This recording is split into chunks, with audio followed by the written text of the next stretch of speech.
इस बड़ी खबर दिल्ली से आ रही है। दिल्ली के चांदनी चौक मंदिर तनाजे को लेकर दिल्ली हाईकोर्ट में मुफाद आमा की अर्जी दाखिल की गई है। अर्जी में कोर्ट की निगरानी में एसआईटी जांच का मुतालबा किया गया है। गुज़िश्ता दिनों आपको बता दें कि दिल्ली के चांदनी चौक के एक इलाके में, जो कि मुस्लिम अक्सरियती इलाका था, वहां पर तनाजा फैला था और तनाजा तशद्दुद में भी तब्दील होने को था। उस बीच पुलिस की नफरी वहां पर तैनात की गई और कई अफराद को हिरासत में लिया गया। फिर उसके बाद अमन और अमान की बरकरारी को पुलिस ने कायम किया, वहां पर नफरी तैनात की गई और फिर उसके बाद मामूल पर पूरे हालात लौटे।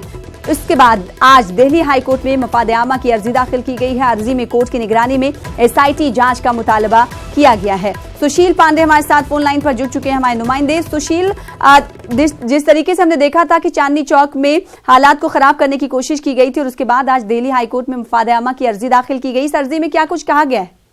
देखिए शना, साफ तौर से सुप्रीम कोर्ट में जनहित याचिका दाखिल की गई है, क्योंकि यह पूरा विवाद अब देश की जो अदालत है दिल्ली हाई कोर्ट, वहां पहुंच गया है।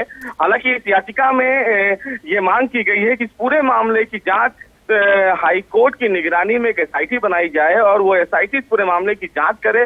जो दोषी पुलिसकर्मी हैं उनके खिलाफ कार्रवाई की जाए, क्योंकि जो जिनकी ड्यूटी थी और उनके ड्यूटी के बावजूद इस प्रकार की घटना को अंजाम दिया गया, दो समुदाय के बीच में लड़ाई हुई और उसके बाद मंदिरों को तोड़ा गया।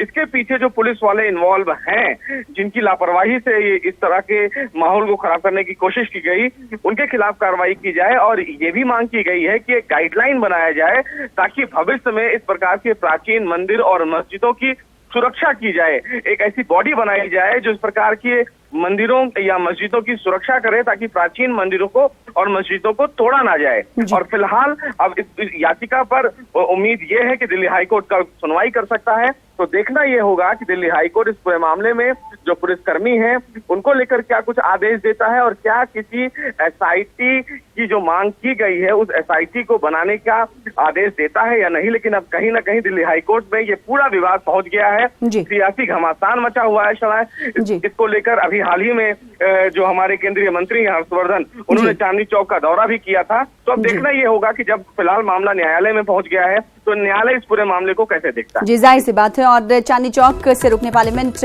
है मरकजी वजीर डॉक्टर हर्षवर्धन। वहीं अगर रुकने असेंबली की बात करें तो अलकलाम आम आदमी पार्टी से आती हैं, वो इस पूरे इलाके की नुमाइंदगी करती हैं, रुकने असेंबली हैं। और अब दिल्ली हाईकोर्ट में मुफाद आमा की अर्जी दाखिल की गई। अर्जी में कोर्ट की निगरानी में एसआईटी जांच कराने का भी मुतालबा किया गया है।